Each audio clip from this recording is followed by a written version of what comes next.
बोलो जयकारा बोल मेरे श्री गुरु महाराज की जय।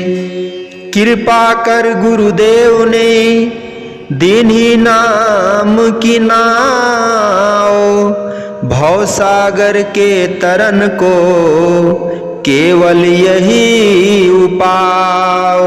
बोलो जयकारा बोल मेरे श्री गुरु महाराज की जय। बोलिए सांचे दरबार की जय। श्री आनंदपुरवासी भगवान की जय। श्री नगली निवासी भगवान की जय। समस्त भगत जी को जय सच्चिदानंद जी। भगत जी इस चैनल को सब्सक्राइब कीजिए, वीडियो को भी लाइक कीजिए और वीडियो को ज़्यादा से ज़्यादा गुरुमुखों के पास शेयर कीजिए ताकि यह भक्तिमय सत्संग समस्त गुरुमुख जन तक पहुंच सके और आप भी पुण्य के भागी बने। जय सच्चिदानंद भगत जी। समर्पण कैसे करें?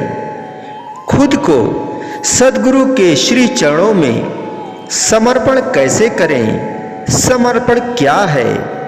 कथा है, एक बार एक साधु के पास बहुत बढ़िया नस्ल का घोड़ा था।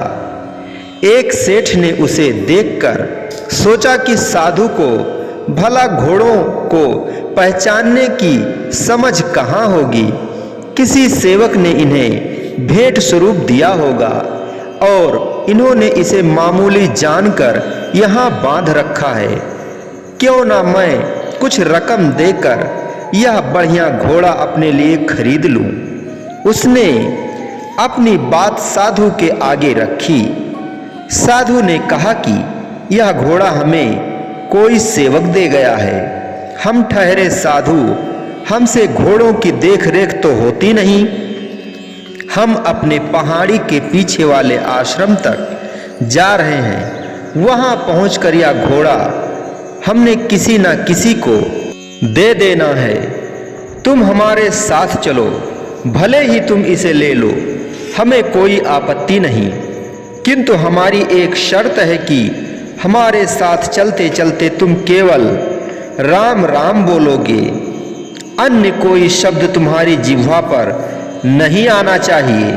अगर तुम कोई दूसरा शब्द बोलोगे तो हम यह घोड़ा किसी हाल में तुम्हें नहीं देंगे। सेठ राम राम कहता साधु के साथ चल पड़ा। वह अभ्यासी तो था नहीं, इसलिए कुछ ही क्षणों बाद उसका ध्यान इंद्रियों और मन की ओर चला गया।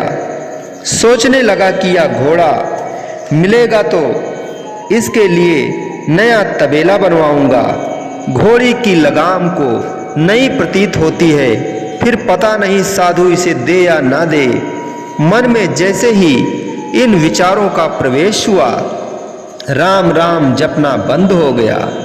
यह कुदरती बात है, जो ख्याल मन में आते हैं वही जुबां से प्रकट हो जाते हैं। हुआ भी ऐसा ही। वह साधु से पूछने लगा कि क्या इसकी लगाम भी मुझे दे दोगे?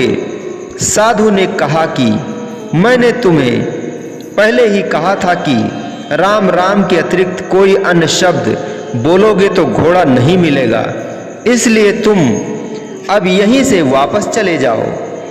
चित्त की चंचलता के कारण सेठ ने लगाम तो हाथ से गंवाई और घोड़ा भी हाथ से गंवा दिया।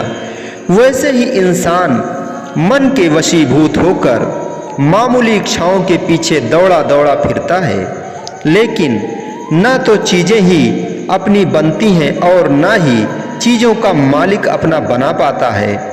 दात को पाकर दातार को भुला जाता है। दात पियारी विसरिया दातारा।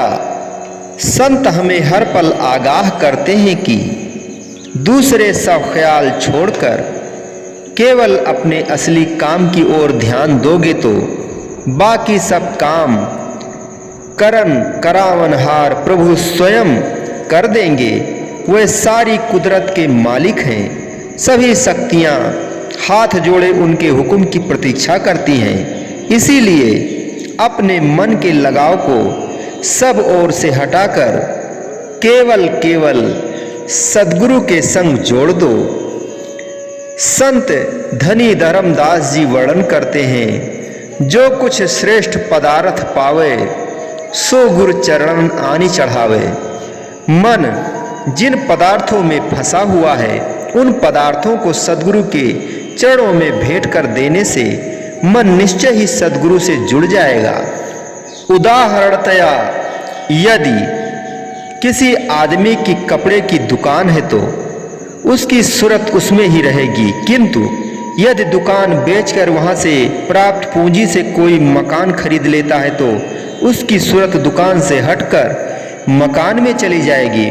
फिर दुकान में चाहे जितना भी नुकसान क्यों ना हो जाए, लेकिन अब उसे इससे कोई सरोकार नहीं, क्योंकि वह अब उसकी अपनी नहीं रही। ठीक इसी प्रकार जो भी श्रेष्ठ पदार्थ मिले उन्हें सद्गुरु चरणों में समर्पित कर देने से सुरति उन पदार्थों से निकलकर सहजे ही गुरु चरणों से जुड़ जाएगी। भाई पारू जी ने शरीर त्यागते समय सबको भुलाकर वसीयतनामा लिखवाया कि मेरा घोड़ा, वस्त्र, धन इत्यादि सब श्री गुरु अमरदास जी को गोविंदवाल में भिजवा दें, ताकि जब मैं प्राण त्यागूं तो मेरी सूरत स्वतः ही श्री गुरु महाराज जी के श्री चरणों तक पहुंच जाए। ऐसे ही अन्य कई गुरुमुखों ने भी अपना सर्वस्व गुरु चरणों में अर्पित कर अपनी सूरत को उनके श्री चरणों संग जोड़ परम पद को प्राप्त किया। भगवान श्री कृष्ण जी भी अर्जुन के प्रति उपदेश करते हुए फरमाते हैं कि तुम अपना सब कुछ मेरे अर्पण कर दो। ऐसा उन्होंने अर्जुन के हित के लिए कहा है, ना कि अपनी स्वार्थ सिद्धि के लिए। बाइबल में भी कहा गया है कि सब कुछ चाहिए तो सब कुछ देना पड़ेगा। देखा जाए तो असत्य को न्यौछावर करके यदि सत्य वस्तु प्राप्त हो जाए तो यह अति उत्तम लाभ का ही सौदा है।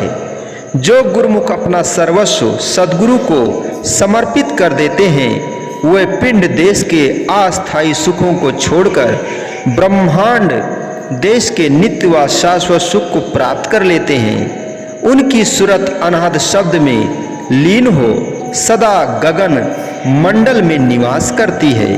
बोलो जयकारा बोल मेरे श्री गुरु महाराज की जय। बोलिए साचे दरबार की जय। श्री आनंदपुरवासी भगवान की जय।